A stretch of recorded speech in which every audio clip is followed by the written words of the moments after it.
Remember that you can support the podcast via Patreon. The link is below. Otherwise, stay tuned for the podcast starting now.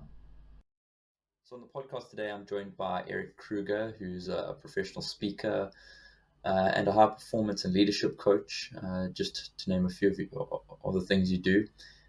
So thank you for joining me today. Yeah, it's a pleasure. Thank you for having me. Maybe one of the first things that I'm interested in finding out from you is how did you get into professional speaking and becoming a leadership coach? Cool. Yeah, so I won't take you back too far in time, but I graduated as a physiotherapist, and immediately after doing that, I realized I didn't want to be a physio at all. So I started thinking, well, I kind of have this degree, so let me make the most of it and do something with it. So started a private practice and was making enough money to fund my side hustle, which ended up being almost anything digitally. So, like, I was trying to run a digital agency. I was immersing myself in Facebook advertising, Google advertising. I was trying to come up with as many ideas as possible to create a website that could create passive income for me, and they all failed. But over the course of like 3 or 4 years, I think I registered about 50 domains that I think, like, I thought all of them would become something, and none of them became anything. And then eventually, when I was sort of like over it, I thought, well, let me just do something that's for me. And that turned into a site called Better Man, which was really about personal development for men. And that then turned into a community. And pretty soon after that, we had about 18,000 men in this community. And what was really cool is that it grew quite organically. So the guys would say, listen, we want to do events, or do you do coaching? And because I really wanted to try and serve the community to the best of my ability, whenever they said, do you do fill in the blank, I would say yes. And, I'd go and try it.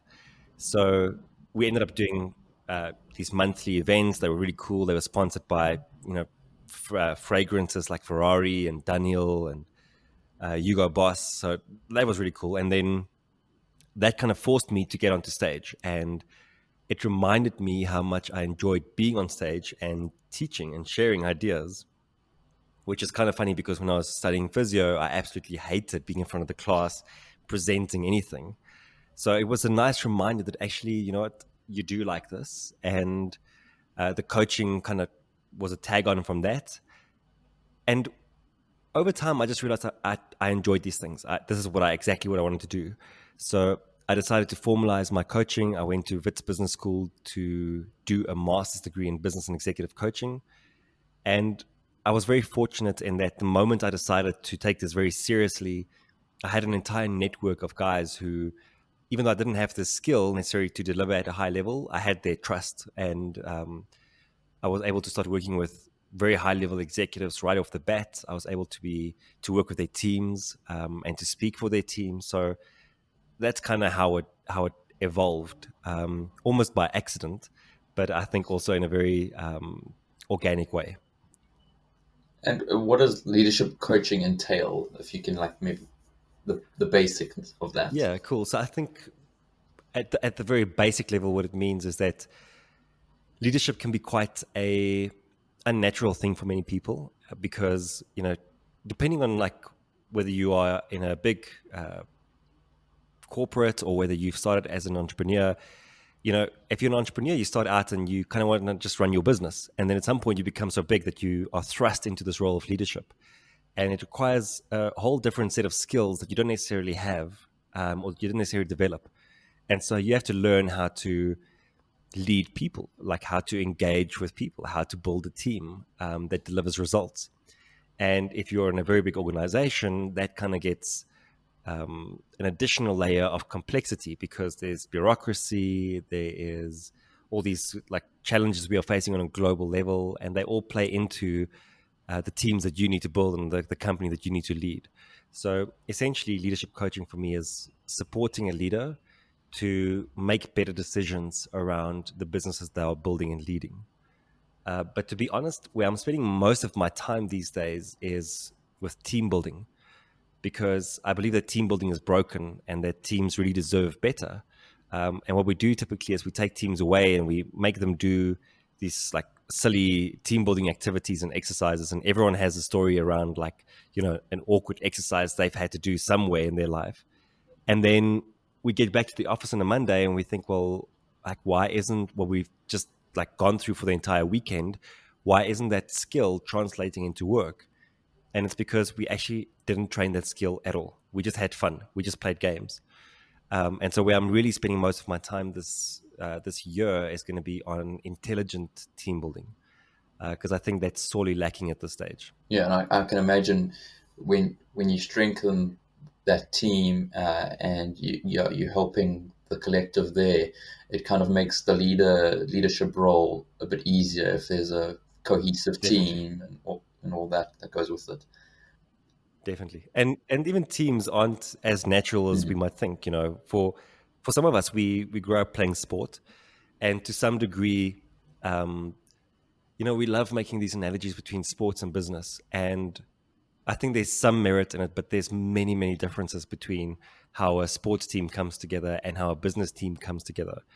And so I think, if that's your only exposure to teams, then you're in for quite a bit of a shock if you then step into the corporate world and into those kind of teams. So we never really taught how to really collaborate at a good level with people. And I mean, I was actually speaking to someone about this today, that when I started coaching, I thought, like, what the hell am I going to teach people? Like, you have like these big organizations, like surely they just get everything right, like what am I going to like help them with? And then you arrive at the organization and you actually realize, wow, like you need to help them with everything, because there's no accountability, there's poor performance. We don't talk about the difficult things that we need to talk about. There's no rapport between team members. The way we run meetings it's a horrible, horrible experience. And so there's so many things that we actually we don't nail the basics on it. Um, And then, like, instilling daily rituals. Do you have any? And do you think there's an importance to creating daily habits? Yeah. yeah, yeah. So definitely, I really believe that your habits to a large degree dictate what your life will look like. But I used to be extremely routine driven. Like I had my day mapped out to a T. And at this stage, it looks slightly different from what it was a couple of years ago, in that I have a couple of anchor points. So, for example, I really believe that I need to get good amount of sleep every night. So I go to bed at 10 and I'm up at 5, and I do meditation, and then I do intermittent fasting until about 12. That is about the most routine that I have in terms of things happening at a specific time in the day. Outside of that, I'm trying to embrace chaos a bit more, and I'm trying to say, well, and this is purely my personality, because I like things to be structured. I'm trying to say, well, you're not going to go to gym at 10 o'clock every day. You have to fit it in, like, through your day in your schedule, but it has to happen. Does that make sense? Mm. So, so I think what's important is, I really believe we have to develop a bit of a nuance for, like, a finer touch for how we live our lives. And people tell us that we need to have routines and we need to have habits and we need to have structure, etc. And then we want to go and copy that, or emulate it. And ultimately, you have to create your own life. So if you are someone who really loves routine, then great, like embrace it, but perhaps also introduce a bit of chaos. Like maybe you just need to be put out of your comfort zone a little bit by having some bit of randomness in your day somewhere, because it makes you stronger. And the same thing for if you're someone who really likes randomness. If you are someone who just sort of, you're very spontaneous, you just go, with the flow of your day. Maybe there's an opportunity to do some structure into your day, because it shouldn't be one or the other. I think we should really find a way to kind of embrace both. And maybe going on from that, is, yeah, mental toughness and clear thinking. Some of the Stoic ideologies. I'm busy going through the Daily Stoic by Ryan Holiday at the moment, and I just wanted to Mm. know: do you do you use any of those kind of Stoic ideologies in your everyday? Do you think there's some good principles in that thinking that can be, used in your everyday life. Definitely. I think everyone should read the book by Ryan Holiday. I think he has two out though, because he has the Daily Stoic, and then what was the other one that he brought out? I'm not too sure. There was a second book on Stoicism, I'm pretty sure that he had Mm, out. So I have Meditations of Marcus Aurelius on my shelf as well. I have the Letters of Seneca. And the one quote that always gets stuck in my head is also from Marcus Aurelius. It says, "We suffer more in imagination than in reality." And I think those things are really good sort of maxims to contemplate, because ultimately what we contemplate becomes our life as well. So, being able to reflect and meditate on the wisdoms of the Stoics, I think is a great way to become more mentally tough. But it's something that we have to practice, and something that we have to remind ourselves all the time. I often talk in my keynotes about the fact that a year or so ago, one of my friends sent me a link to a backpack because I was about to go traveling. And at the time, like, I went to go look at that backpack. It was on Kickstarter. It's called the Nomadic Backpack, and it was phenomenal backpack. Like, I loved everything about this backpack, and it was the most funded backpack in Kickstarter history. So I go to it and I scroll down and I get to the price. And I'm like, wow, like, let me just rather leave this backpack right here. And as soon as I clicked away from that and I went to LinkedIn, all of a sudden, like, there's a little ad that pops up for Nomadic. And I went to Facebook and there was a little ad that popped up for Nomadic. And like, we've all had this experience of being retargeted and, products just following us around everywhere on the web. And so this little app, this little backpack followed me around for weeks. And we would do this dance where, like, I'd click over and I'd go and check out another video and read a review and check out one of the features. And then I'd navigate away again. And then it hooked me again and I'd go back. And we did this back and forth until eventually I just bought the backpack. And it's because advertisers have figured out a long time ago that if they can keep things top of mind for us, then, we'll do all the convincing ourselves. We'll persuade ourselves that actually, what, we do need this thing.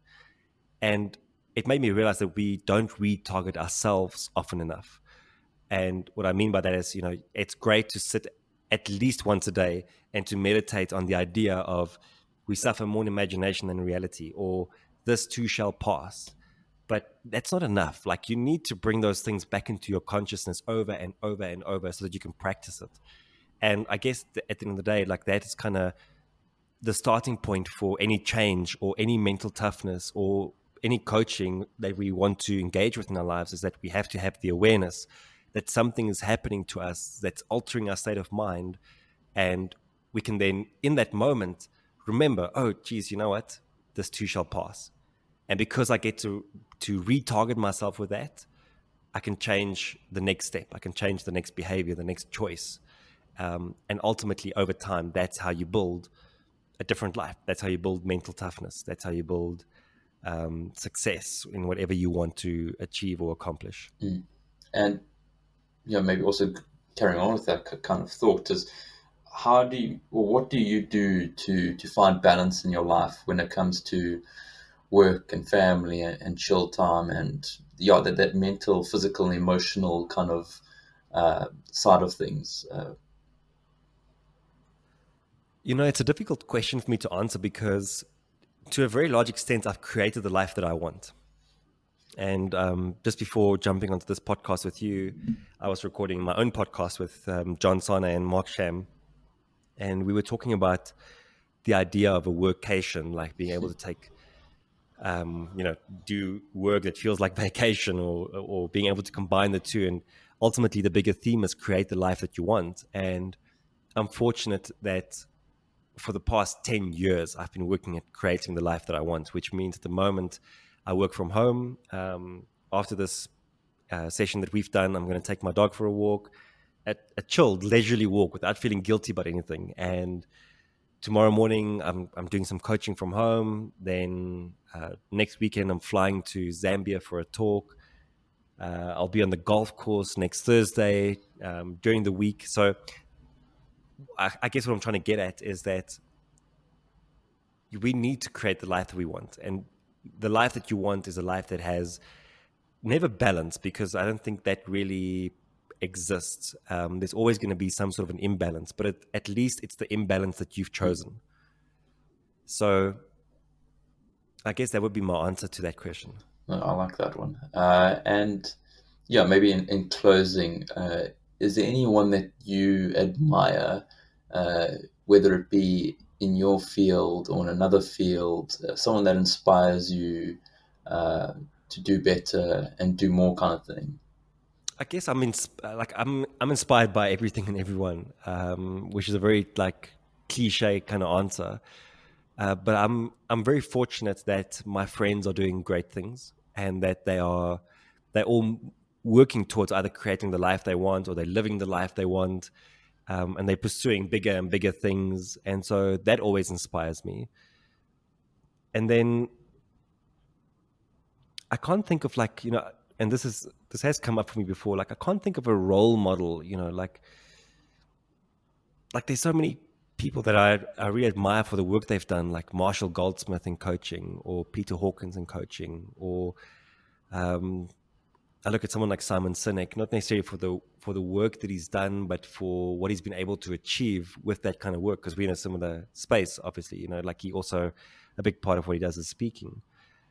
And then I guess like you look at the Stoics, like all those people inspire me, and I'm amazed at the lives they lived, and to a large extent, like it's the fuel that keeps me going and wants me to be bigger, better, and faster.